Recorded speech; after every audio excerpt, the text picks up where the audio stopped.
In this clip, we're going to talk about the proper way to spin off our lug nuts, remove our rear tire, and how to break free our brake drum. Once you have your wheel and tire assembly removed and rolled out of the way, you have access to your brake drum. That is this large metal assembly here.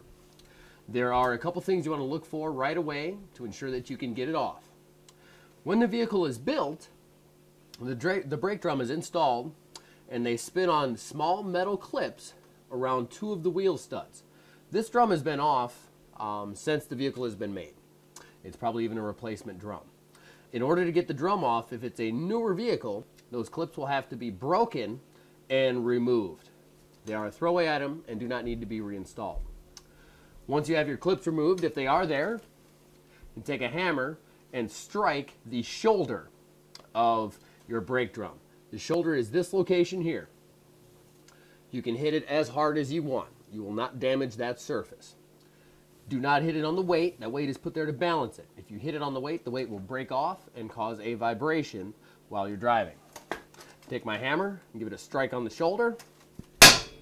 As you can see, the drum hopped out to the front of the hub assembly. You can take and slide it off.